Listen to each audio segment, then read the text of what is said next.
All right, so we'll just wait a few more minutes for everyone to arrive, and then we'll get started.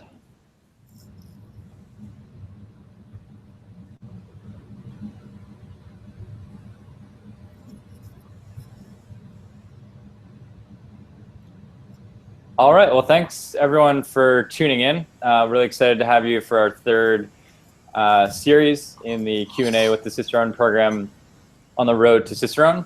This month, we're really excited to have the founder of the program, Ray Daniels, here to talk about great beer service.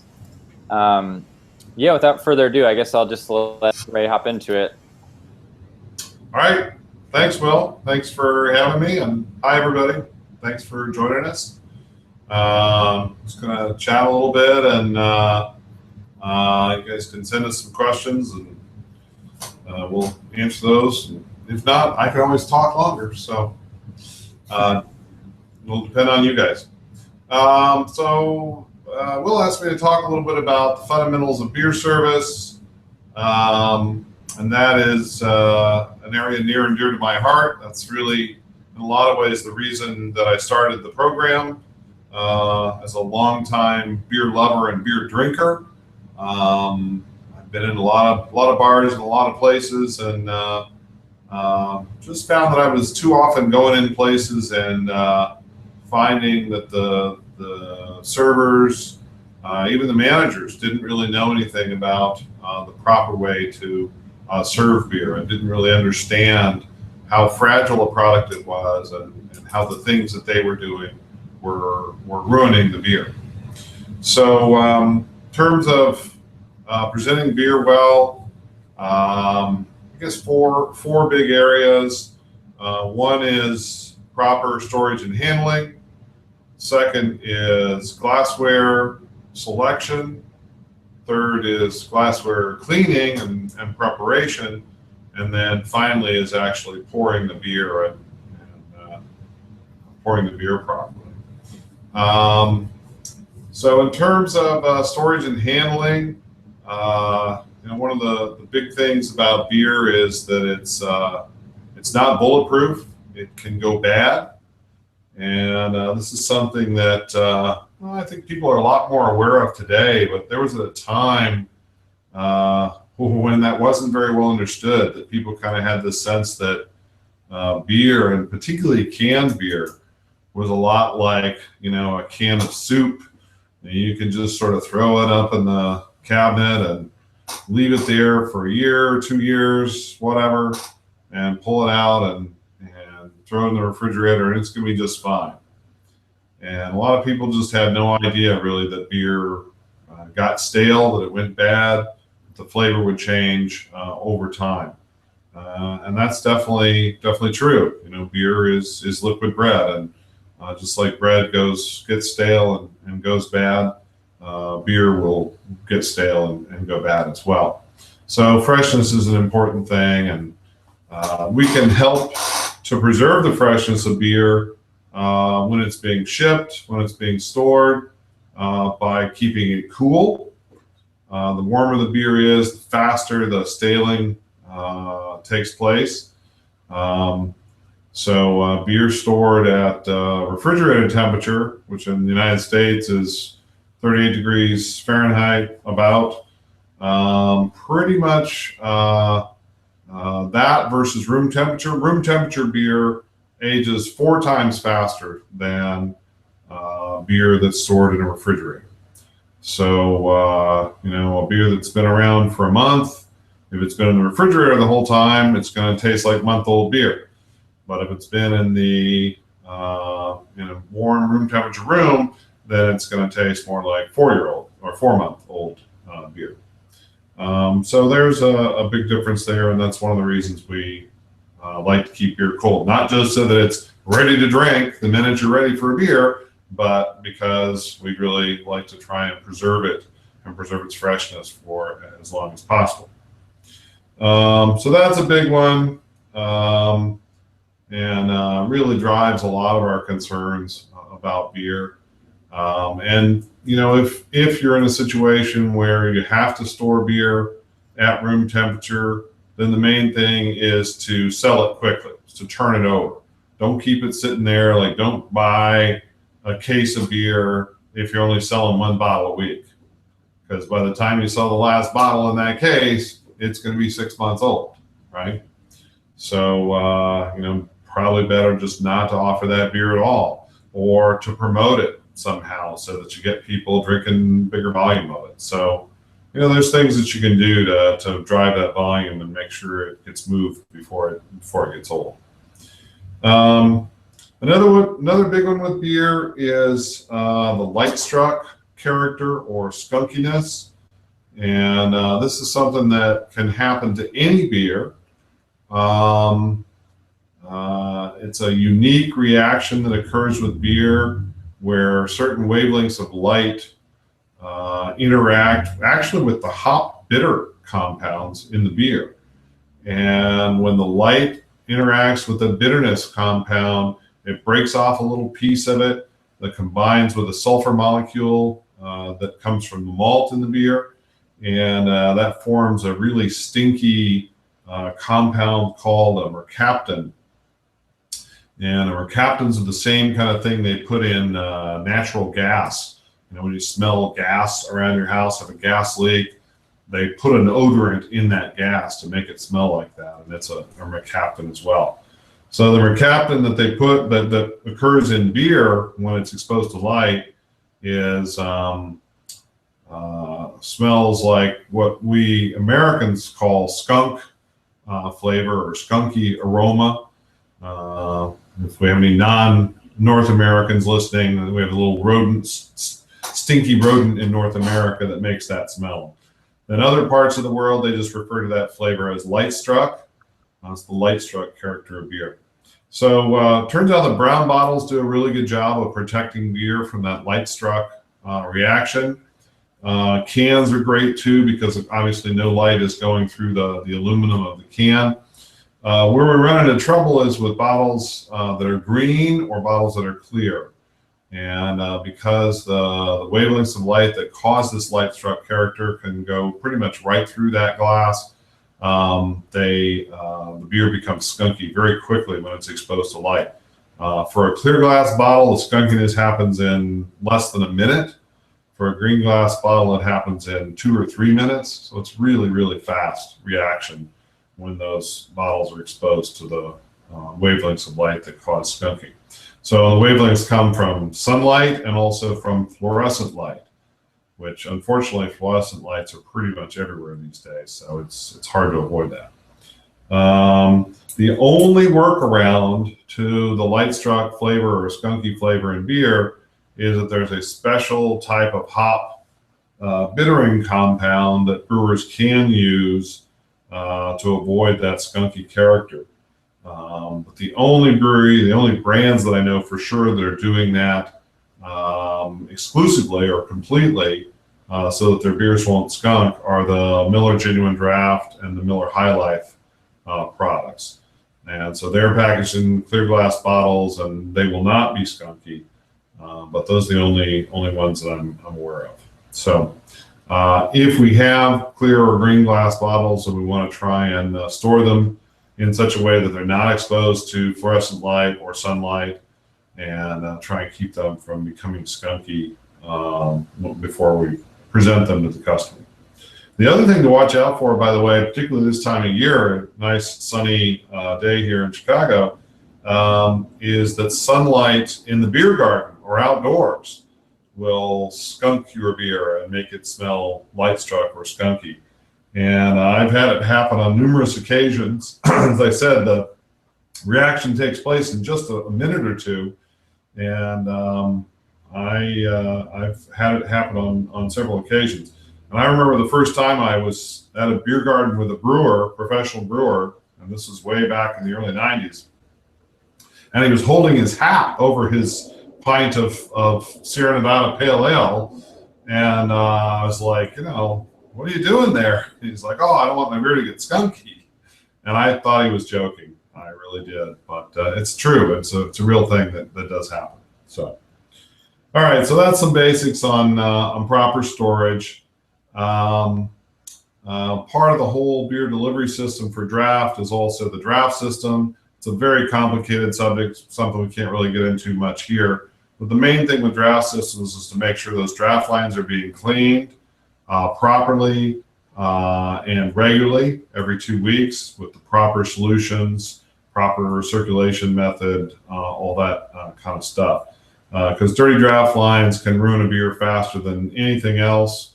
And you wind up with a beer that tastes a little tangy, tart, buttery, when it really shouldn't. And the brewer gets blamed for that, but oftentimes it's the bar that's really to blame. So very important to take care of line cleaning and make sure that gets done properly. So now we're ready to pour a beer, and the three parts here are selecting glass, making sure that glass is clean, and then pouring the beer properly. And when it comes to glass selection, there are many different choices. I'm going to share a little thing with you here, if I can get my screen to wake up. Screen share, there it goes. So a little beer glassware chart that we've developed and offer to people. In fact, we just redesigned this, and it's coming out in about a week. And I think we're going to share some with people that ask us questions here today. But you can see we've got this divided up into 4 groups, really. German, we have 5 traditional German glass styles there, 4 traditional British and Irish, and then 3 Belgian and 1 American, our good old pint glass. But hopefully you see some familiar beer glass shapes there. A lot of these glasses are being used in bars around America on a regular basis. And so it's good to select a glass that's appropriate for the style of beer you're presenting.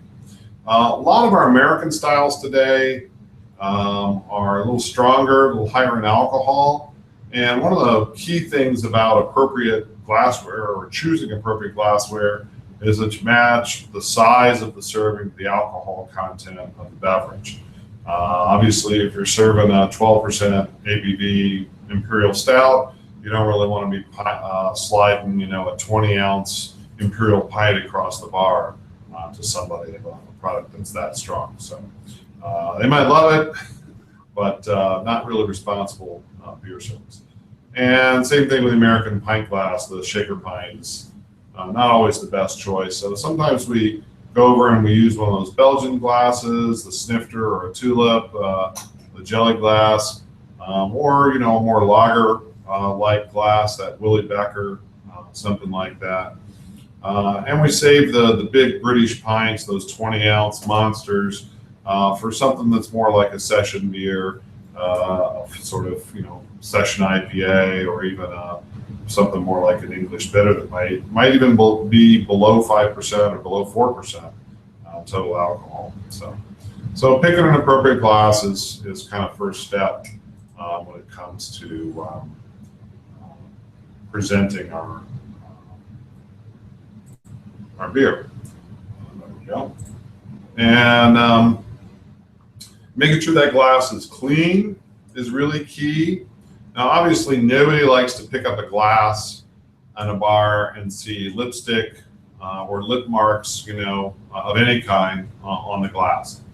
And that's one of the big challenges with bar glassware, is because typically our lipsticks, chapstick, lip balm, whatever it is that both men and women use, are designed so that they don't dissolve in water, and that they stick to whatever surface they're applied to. So unfortunately, they transfer really easily from our lips onto glassware, and they're kind of hard to clean off. So getting those that lipstick, lip balm off of glassware is really key. And but that's not the end of glass cleaning. We talk about a condition known as a beer clean glass. And a beer clean glass is one that's not only clean of soil, stuff that you can see, but also clear of oil and other invisible debris that influences the way the glass will present the beer. And so a beer clean glass needs to be cleaned with a proper non-petroleum based detergent, typically using brushes, in a manual cleaner, or in a bar glass washer that's dedicated to that purpose. And then we'll get out, all those lipstick, lip marks, but we'll also clean the organic debris, protein, things like that out of there. And we'll have a glass that is truly beer clean and ready to be used. Now, just since I figured out how to share things with you, I'm going to show you one or two more things here. Come on, screen share. There we go. Let's go to that. So here's an example of a couple of glasses that are not beer clean. And one of the key culprits here are these bubbles that you can see sticking to the inside of the glass, in the liquid portion of the beer. That's not supposed to happen, all right? Bubbles don't stick to glass. So when you see bubbles on the inside of a beer glass in the liquid part of the beer, that means there's something else sticking to the glass there that's causing those bubbles to form and stick to the glass. So that's a dirty glass. And somebody showed me a picture just a day or two ago from a stock photo house, some places trying to sell photography for people to use. And the glass was completely covered with bubbles on the inside of the glass. It was a filthy, filthy glass. So that's one of the worst things about beer from a retailer's point of view, from a server's point of view, is that the consumer can tell if their glass is dirty before the glass even arrives at their table or at where they're sitting. You see a bartender pour a beer, they finish pouring, and as soon as they start walking towards you, you can see if there are bubbles coating the inside of that glass, and if it's really, really dirty. Here's some examples of some nice beer clean glassware. Absolutely beautiful, pristine looking beer in the liquid portions here. Nice big head, full big head formation is another sign of a beer clean glass. And over on the right, you can see another feature of a beer clean glass that is it leaves these rings of foam on the side of the glass as you drink the beer. And we call that a lacing or lace pattern on the glass. And it's part of the positive aesthetics of looking at beer glassware. So, all right, so those are a little bit about cleaning the glass. The last thing we want to do then is actually pour the beer. And there we go. I think when it comes to pouring the beer, there's a number of different little tips and rules, and some of them have to do with pouring draft beer, some of them have to do with pouring bottled beer. But one of the biggest things about pouring beer is just the fact that it takes two hands to pour beer properly, right? Oftentimes I'll see a server come to the table, put the glass down flat on the table, and then, stand back, 2 feet away and reach out there and pour that beer straight down the middle of the glass so that all it does is foam when it hits the bottom of the glass. And when you do that, you're not going to be able to get the whole bottle of beer in the glass. And if you continue to do it as long as you can, you're basically going to wind up with a glass that's half full of foam and half full of beer. And I don't know very many beer drinkers that like their beer presented that way. All right, it's a pretty terrible way to pour beer. So if you hold the glass in one hand and beer in the other, you can do what you're supposed to do, which is pour down the side of the glass to start, which is a gentle pour that will not develop too much foam. And then as you get towards the end of the bottle, you can straighten that glass out, pour right down the middle. And when you pour down the middle, then you're going to cause some agitation, and that causes foam to release, or CO2 to release from the beer and to form that foam head on top of the glass. And that's our ideal pouring for a beer.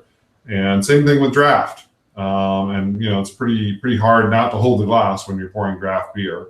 Although again, you do see people do it. You see people put the glass down on the drip tray and open the faucet and let it pour in there, but that's again a mess.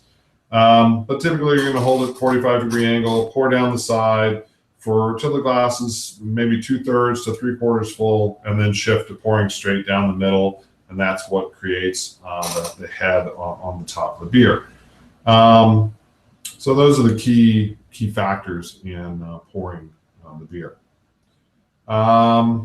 So that's I started talking, and that's the first time I've taken a breath, and we're 20 minutes in. I think Will told me 5 to 20 minutes, so we're at 20 minutes. So we'll take a pause here and see if there's some questions. Yeah, sure. So a few questions have come in. Let's see. The first question from Jim. It says, "I've seen some stout and IPA specific glasses from Spiegelbrau. Do you have any thoughts on that, Ray?" I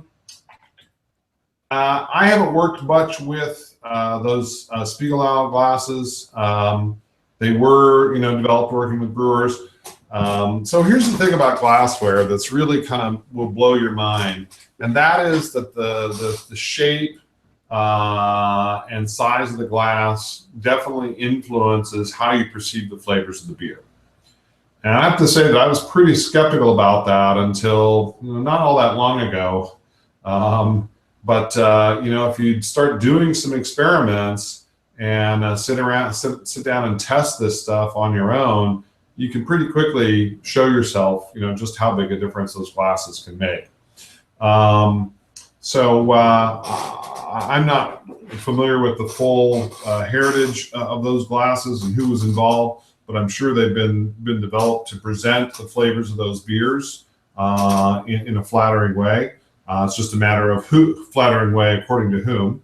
I know that there's an IPA glass that I think Sierra Nevada and Dogfish had collaborated on a few years ago, and they put that out. And a lot of people, I think a lot of beer drinkers have those glasses in their private collection at home, but you don't really see them out in bars very often. I think they're expensive and they tend to walk off, and bars aren't stocking those glasses very often.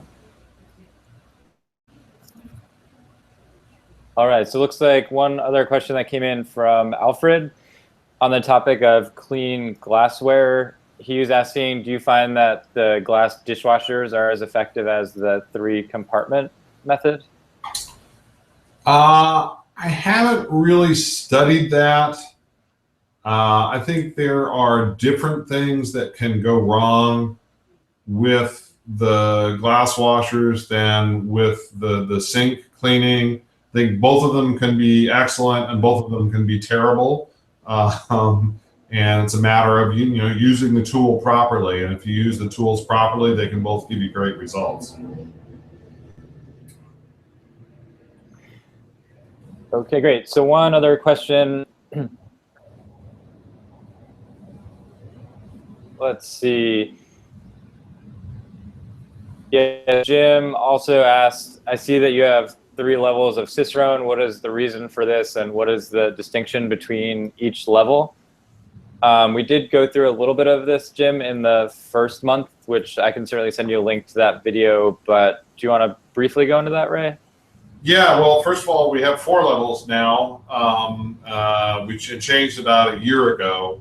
For the first 7 years, we did only have 3 levels, but for a variety of reasons, we added another one in, not at the top, but between the 2nd and 3rd levels. So the reason there's different levels is because we test expertise to different depths at each level, and really the levels match up with job descriptions and responsibilities in the industry. In creating the program, initially set out and put together a complete catalog of everything that I felt that a sort of worldwide expert on beer should know. The best beer expert possible would know like all of these things about beer, its flavor profile, styles, how to present it, draft systems, how to manage draft in a bar, managed beer service in a bar, all those sorts of things. And from that master list, then we cut it down all the way to, okay, what should a basic server know? What should somebody who's going to interact with customers, pour a beer, present the customer with beer, what should they know about it? And so we took out everything except what the people at that first level, that basic level, need to know. And so the first level is certified beer server, and it's very oriented towards wait staff and bartenders, so frontline servers. And those people have a lot of things to know. You know, they have to know about the booze and the wine and the menu specials and everything else. There's a lot to learn in that job. And oftentimes those are the people who have the least experience, both in hospitality and in the particular system, you know, restaurant, bar, whatever it is. And so the beer knowledge we ask of them is definitely limited or constrained to just what we think is really essential for that first level. The second level, which is certified Cicerone, is intended for people who are beer professionals, people who are focused, their careers and the content of their job is focused on beer. That might be a beverage buyer or bar manager at a beer-centric retail concept. It might be a sales rep at a brewery or a craft or import sales rep at a beer distributor. Somebody whose entire job is focused on beer. And so those are the kind of people that need to be able to operate independently, that have enough knowledge to be able to train other people and to speak knowledgeably with other professionals. And so that's what Certified Cicerone is designed around. And Certified Cicerone is where we also have a tasting component, where certified Cicerones have to be able to identify basic off flavors in beer, like the skunked beer that we talk about, light struck, oxidized beer, things like that, even dirty draft lines. So there's a taste component at that level. And then the upper levels get into more advanced expertise. People are going to be consultants, educators, etc. Great. So one other question that just came in. Michael wrote faucet head getting into the beer when pouring ? Yeah, that's a no-no that we definitely teach. And yeah, it's probably the most common sort of sin you see amongst bartenders. Our American draft faucets are not supposed to be immersed in the beer or in the foam. And actually the faucet is never supposed to touch the glass at all. And yet what you often see in practice is a bartender who walks over, puts the glass up against the faucet nozzle, and then opens the faucet to let the beer pour. And they let the glass fill up, let the foam and the beer come up around the faucet, and oftentimes pour beer over the side, which is product waste. For all of you managers out there, before turning the faucet off and serving the beer. So that's definitely something we try to train people out of doing. It is difficult, but it's something to be worked on. That faucet is not something that gets cleaned routinely. Now, you know, your informal procedures in your bar may have people wipe those down from time to time. Wipe them down with what? You know, is part of the question. But in terms of mandated cleaning, there's nothing that cleans the outsides of those faucets. And so if there's a buildup of beer on there, we can have microbes growing in there, and you're passing gunk across from glass to glass. Heaven forbid you'd be refilling a glass that someone drank out of without washing it, and then we'd have the, you know, potentially the backwash from the previous or from that person collecting on the faucet and being transferred potentially from person to person. So there's lots of reasons not to do that. But as I said, that is the toughest one to train and to get discipline on with the bar staff. Awesome. So it looks like Anthony asked, what are the future plans for the Cicerone program? World domination for sure. No, we're very fortunate to be doing well in the United States, and that's pretty much at a steady state, which is great. We do what's happening globally in beer is that the American craft beer movement is being spread all over the world right now. And so we have tremendous interest in Cicerone in all of these other countries where they're interested in American craft beer. Every place from Korea to UK, Germany, Mexico, Australia, France, Canada, of course. I mean, all these places are places where we're going and conducting exams and actively working to adapt the program and put it into those individual places. So that's really our frontier is translation and adaptation of the program to different beer cultures and different beer places. And I think it's great for beer drinkers everywhere because it means that our beer is going to be better everywhere we go. And it's something I think for American beer drinkers to be proud of that, our craft beer culture has become so popular that it's spreading all over the world. And the fact that we're having an opportunity to do this with Cicerone is just a symptom of the fact that craft beer is being so successful and being spread all over the world. Yeah, it's really exciting to see all the growth in craft beer and with the Cicerone program as well.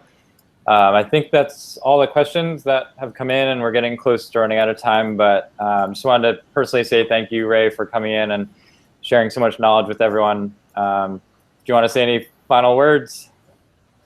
Thank you. Happy to be here and glad to do it and, go out there and serve good beer. All right. Well, yeah, thanks everyone else for tuning in, and we'll catch up with you in the next one. Okay, we're good. Thanks, Will. All right. Cheers.